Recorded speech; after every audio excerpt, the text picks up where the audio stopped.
preço do amor. Ele foi julgado, condenado a morrer. Em sua face, as marcas do sofrer. Cravos pregados, sangue a escorrer. O Rei da eternidade na cruz se humilhou. Imenso é esse gesto, traz vida ao pecador, se entregou. Em meu lugar me amou, sem eu merecer, restaurou o que um dia quebrei, mas ressuscitou e hoje vive.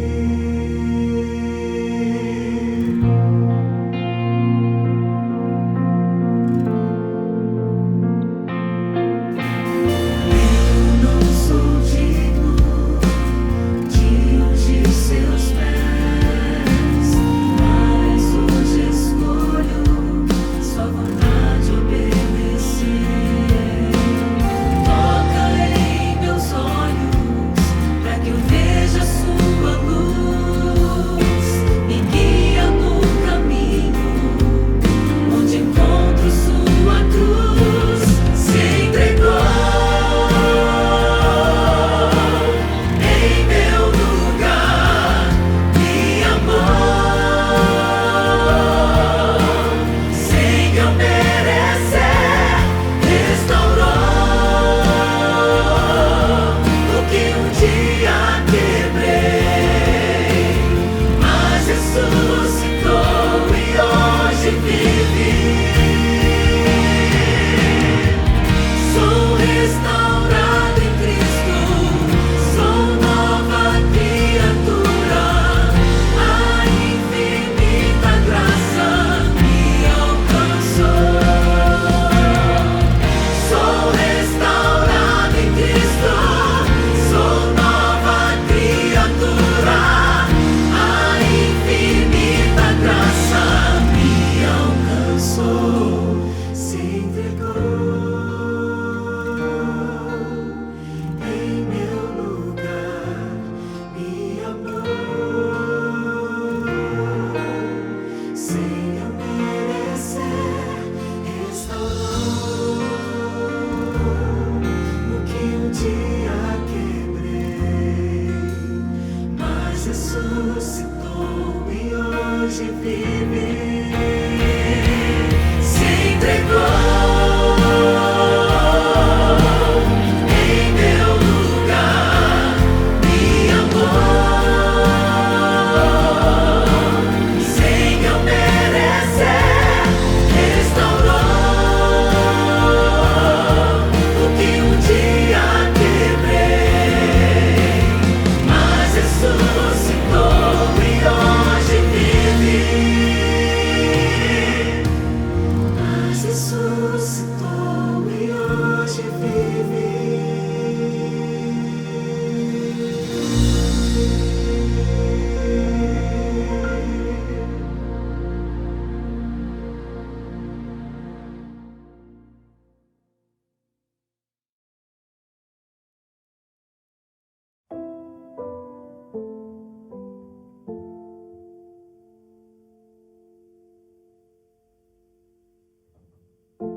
É sobre recomeço. É sobre ter a certeza de que eu não fui tão longe que Deus não pudesse me alcançar. É sobre transformação. É sobre relembrar. É sobre uma nova oportunidade. Nós viemos de outra denominação, mas a gente tinha vontade de se encontrar, de congregar em uma igreja. Foi quando, por algum milagre, eu encontrei a irmã Cida através do Facebook. A irmã Cida insistiu e fez um convite para a gente ir na igreja adventista. A gente achou que as coisas estavam indo tudo bem, né? A gente estava gostando. houve um incidente em casa, né? A minha esposa teve um acidente doméstico, o qual ela caiu e veio bater a cabeça, o qual ela perdeu totalmente a memória. Quando aconteceu o acidente, eu já vinha passando um processo de depressão e na hora que eu caí, eu não senti, porque eu perdi a memória, não sabia o que estava acontecendo. Só que nesse momento, nesses 3 meses que eu fiquei sem memória, eu não estava sofrendo, porque eu não sabia o que estava acontecendo. Eu estava inocente, eu estava normal, não sabia que eu era casada. Eu sabia que ele era o Anderson, mas não sabia que ele era meu marido, que eu tinha casado. Eu sabia que ele era, não sabia se ele era meu namorado, o que era, mas não sabia que eu era casado, não sabia que eu tinha filho. Eu falei, nossa, mas como eu tive filho? Eu nem lembro da minha barriga, nada, né? Aí minha filha mostrou o álbum de casamento e tal. Então eu não sofri nesse momento. Eu fiquei tranquila. Quem sofreu foi ele, meus filhos. Graças a Deus a gente é muito junto, né? Sempre. E nesse momento ele não poderia deixar de estar do meu lado. Porque ele via como que eu estava, eu parecia uma criança. Eu não entendia que eu podia ter relação com meu marido porque eu não sabia que eu era casada. Se eles não me dessem comida, eu não ia comer. Eu não sabia onde era o banheiro, se eles não me levassem, eu não sabia chegar. Creio eu que Deus, lógico, trabalhou no momento que a gente menos imaginava que ele ia trabalhar. Tipo, eu caí, nesse momento que eu caí, eu perdi a memória, eu desliguei e Deus estava trabalhando, porque a minha cabeça precisaria desligar. Como eu já não estava vindo bem, eu tive esse tombo aí, minha cabeça desligou e eu não estava em sofrimento. Não estava depressiva, porque eu não sabia o que estava acontecendo, então eu parecia uma criança. Então esse tempo foi bom até para mim, porque daí quando eu voltei, tipo, ligou e eu voltei bem, fiquei bem. Quando ela perdeu essa memória, a gente já estava no final do estudo. Eu avisei de imediato assim, a irmã Cida, avisei o pastor Elton também, e eu mantinha contato com a irmã Cida, né, conversando com ela aos poucos.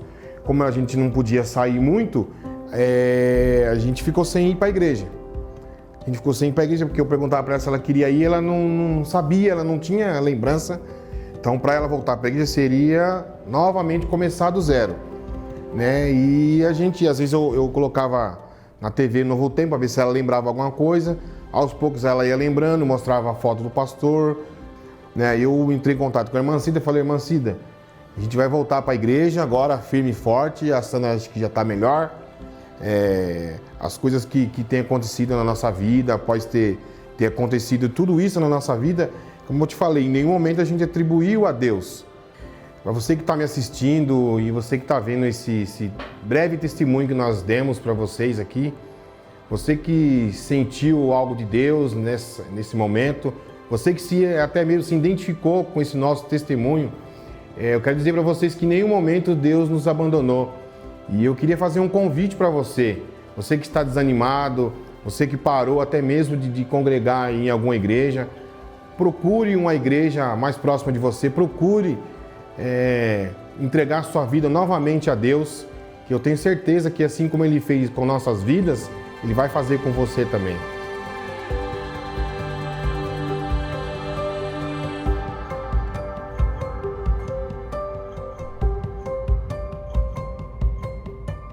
Olá, tudo bem, meu amigo? Tudo bem, minha amiga? Sejam todos bem-vindos ao programa de hoje, ao tema de hoje. Nós estamos numa semana muito especial, restaurados em Cristo, é a Semana Santa, e eu tenho a alegria de estar com você, participando dessas meditações diárias, com certeza trazendo uma mensagem de reflexão, de crescimento e também de decisão, não é mesmo? Você está gostando? Então faz o seguinte, você tira uma foto, você assistindo essas pregações, tira uma foto, faz uma selfie, você se estiver sozinho ou com um grupo que você se encontra, posta nas redes sociais e marca Adventistas Brasil, @Adventistas Brasil, marca também @Arena do Futuro ou @PR Luiz Gonçalves. Coloca as fotos, divulga, fala o que está acontecendo, conta da sua decisão e partilha conosco desse momento precioso para você e com certeza para todos nós também. Hoje nós vamos falar de um tema muito importante. É o tema que mexe muito com o meu coração. O título é O Túmulo Está Vazio. Esse é o título da mensagem de hoje. E eu convido você a uma oração antes de abrir a Bíblia. Oremos. Senhor, nosso Deus e nosso Pai, muito obrigado por estarmos mais uma vez aqui para essa meditação bíblica. Senhor, que o Espírito Santo nos ilumine, nos abençoe e que essa mensagem possa encontrar um espaço suficiente, maravilhoso, no coração de cada pessoa. Eu entrego essa mulher, este homem, este jovem, esta criança, este adolescente nas tuas mãos. Abençoe esta casa, esta família, em nome de Jesus. Amém. Amém. Que maravilha. É o momento em que nós vamos abrir a palavra de Deus. E eu convido você então a pegar a sua Bíblia e abri-la em João capítulo 20, a partir do versículo 1. E eu vou citando os versos e a gente vai lendo, tá bom? Diz assim: no primeiro dia da semana, Maria Madalena foi ao sepulcro de madrugada, sendo ainda escuro, e viu que a pedra estava removida. Então correu e foi ter com Simão Pedro e com o outro discípulo a quem Jesus amava, que seria João. E disse-lhes: tiraram do sepulcro o Senhor, e não sabemos onde puseram.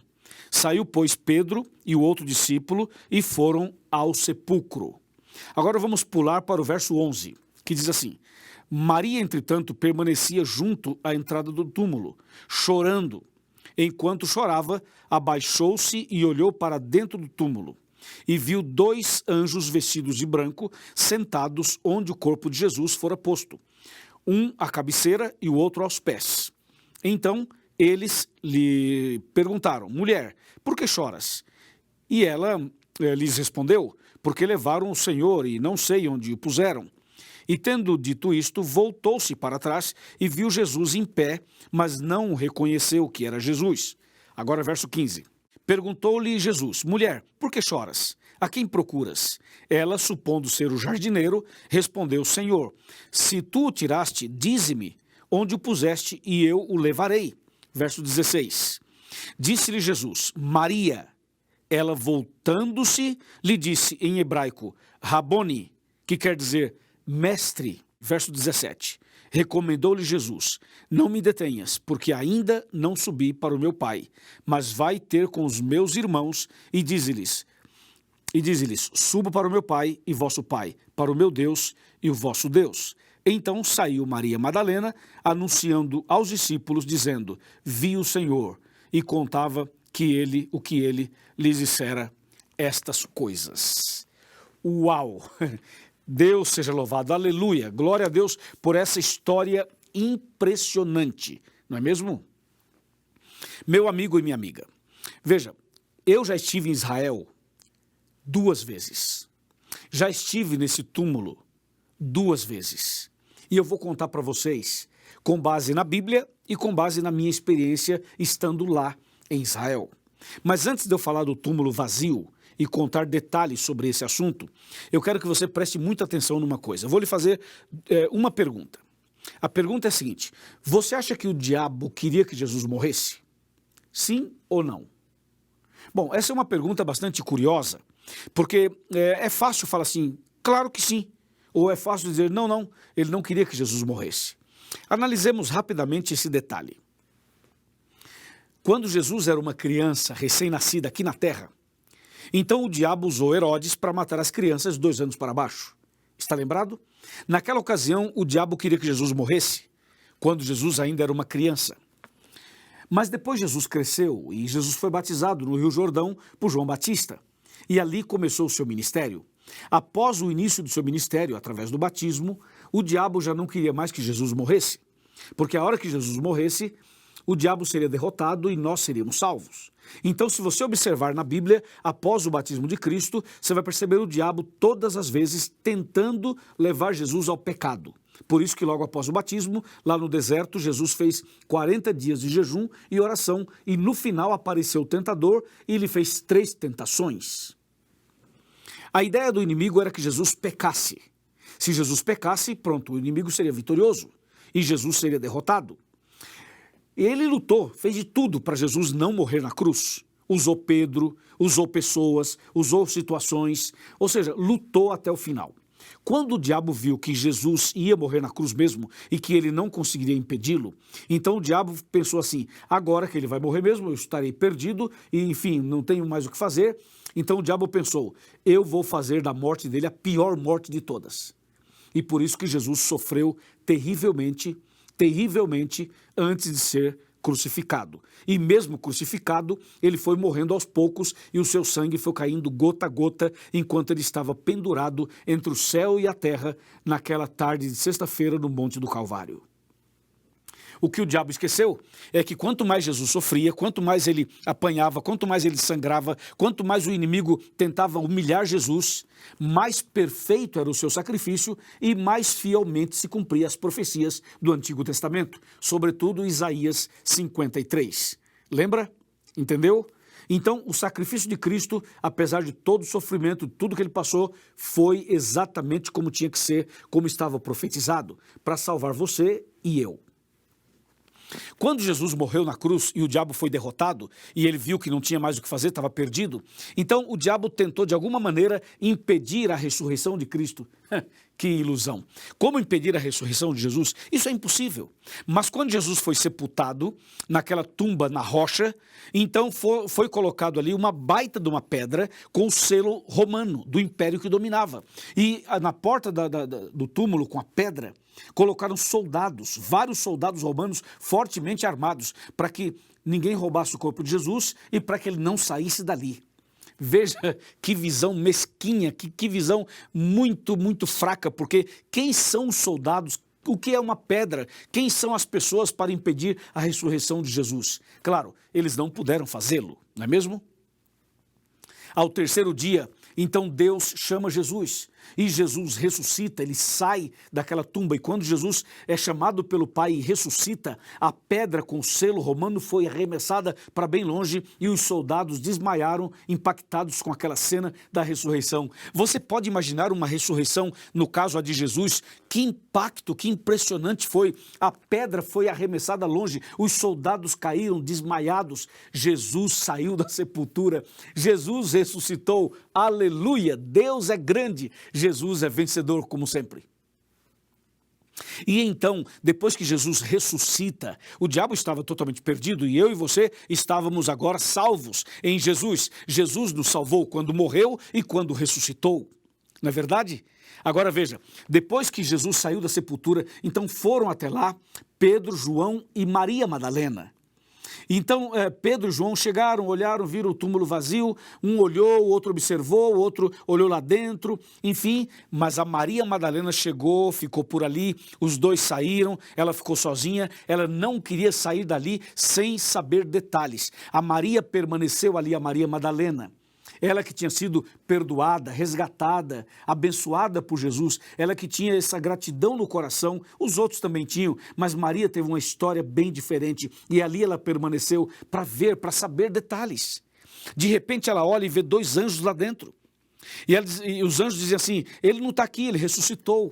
Daqui a pouco ela olha e vê uma outra pessoa e ela pensava que era o jardineiro, mas não era, era Jesus. E Jesus fala, mulher, você está procurando quem? Mas mulher não é nome de ninguém. Então ele falou assim, mulher, a Maria falou assim, olha, eu estou procurando o meu Salvador, se você viu o que aconteceu com ele, se alguém pegou, o que aconteceu, me fala que eu vou até lá, porque eu quero cuidar do corpo dele, disse Maria. Em seguida, aquele homem que ela pensava ser o jardineiro, disse assim, Maria. E quando ele falou Maria, aí ela logo reconheceu a voz, olhou e disse, Rabone.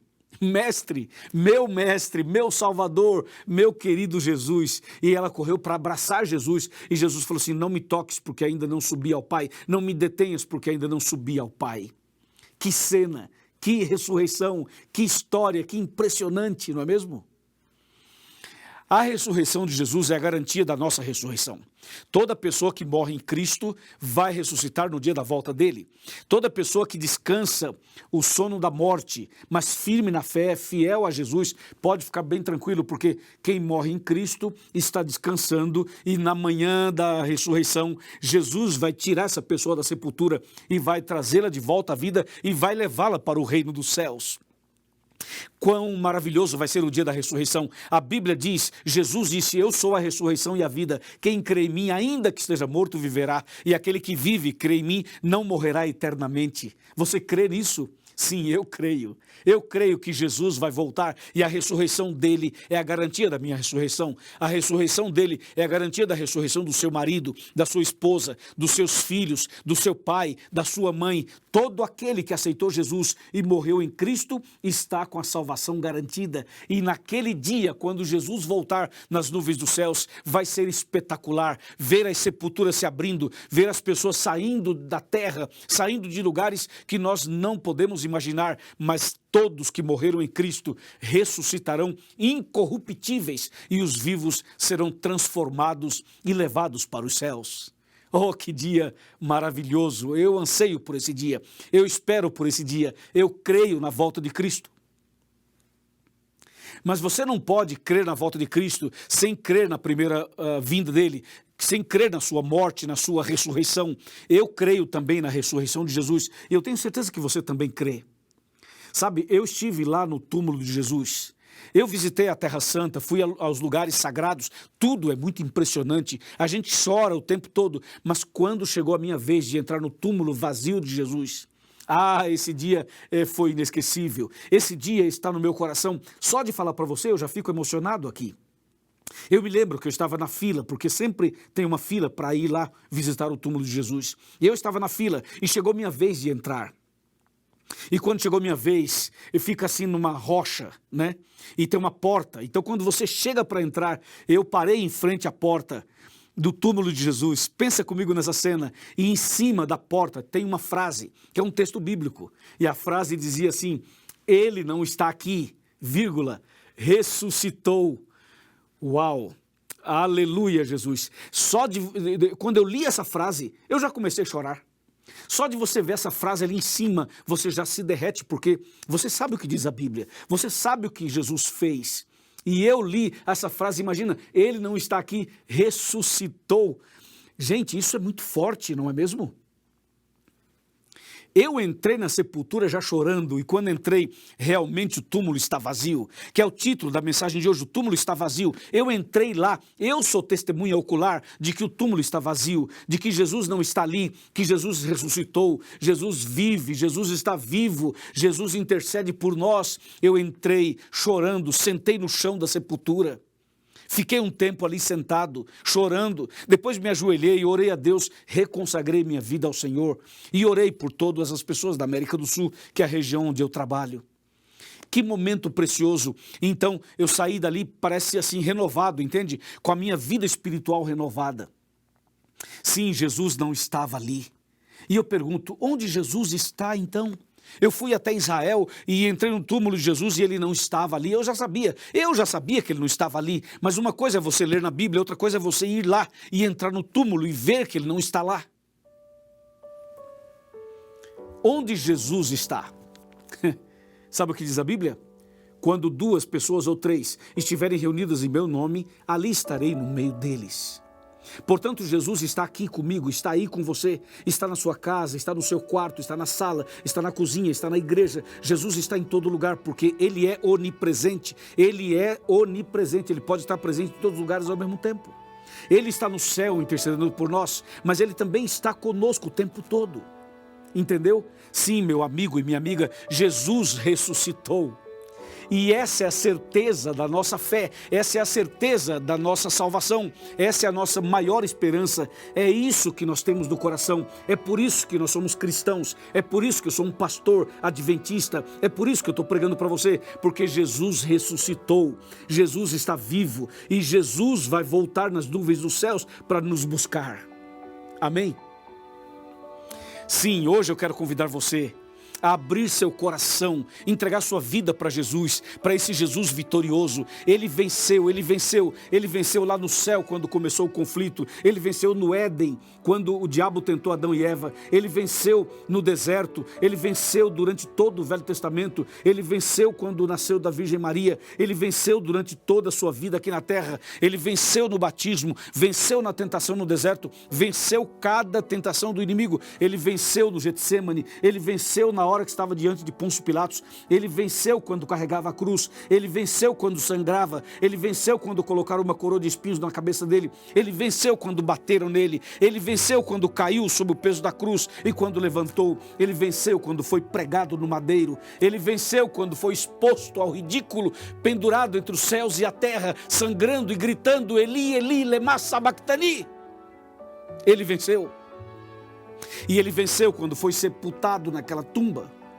E ele venceu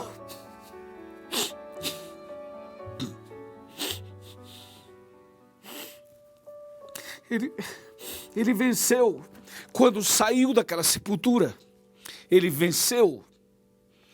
E a vitória dele é a sua vitória, é a minha vitória. Ele venceu quando foi sepultado. Ele venceu quando saiu da sepultura, entende? Sim, Jesus venceu o tempo todo. E a vitória dele é a sua e a minha vitória. Por isso, eu estou com a Bíblia aberta para lhe mostrar que esse Jesus que venceu é o mesmo Jesus que vai voltar. É o mesmo Jesus que vai dar a vitória para você. Então, abra o seu coração, entrega a sua vida para Ele, nasça de novo, comece uma vida nova, volta para Jesus, volta para os braços do Pai, volte para a igreja, se batize, nasça outra vez, amém? Sim, meu amigo, é isso que Deus espera de você e de mim. Se você aceita, se você crê, se você quer seguir esse caminho, se você quer realmente ser um servo desse Deus, se você quer ir para o céu com Ele, se você deseja mesmo isso, então levante a sua mão e diga: pastor, eu aceito, eu quero, eu creio. Levante a sua mão e diga isso. E eu vou orar por você. E depois da oração, eu vou pedir a um pastor que cuide de você, a um irmão que está do seu lado que cuide de você, a alguém que te abrace, que te proteja, que te ajude, para que você possa se preparar para você ser batizado o mais breve possível. Estamos combinados? Que assim seja. Amém. Vamos orar. Senhor nosso Deus, obrigado por essa mensagem de que o túmulo está vazio. O Senhor ressuscitou. O Senhor está vivo e o Senhor em breve voltará. Nesse momento, eu e essa pessoa que está aqui, estamos decididos a te servir e andar nos teus caminhos. Cuida de cada um de nós e leva-nos para o céu quando o Senhor voltar. Em nome de Jesus. Amém.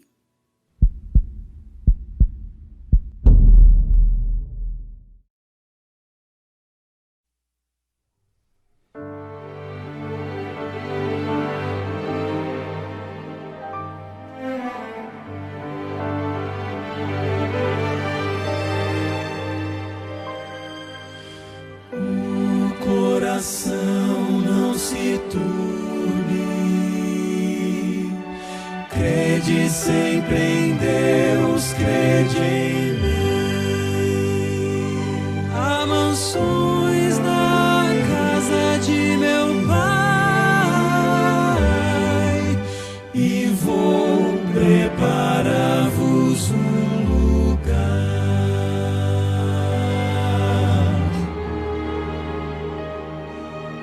As palavras de Jesus ainda ecoam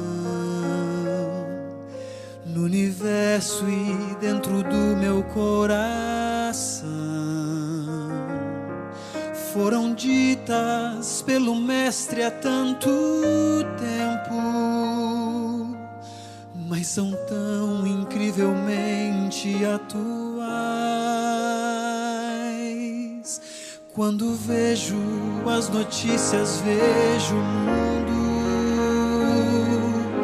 quase a ponto de se desintegrar. Eu me lembro da promessa tão preciosa de que Cristo muito em breve vai voltar. Mas enquanto Ele não vem, sigo esperando, sigo esperando.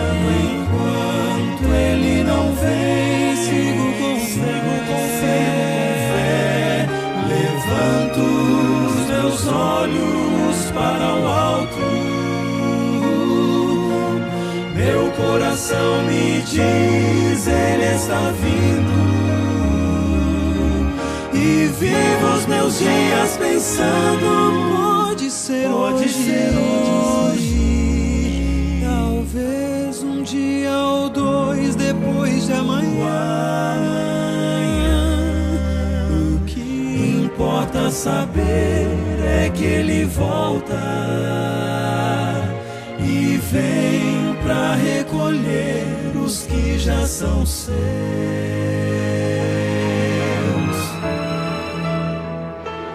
Meu maior desejo um dia é abraçá-lo e lançar-me aos seus pés em gratidão,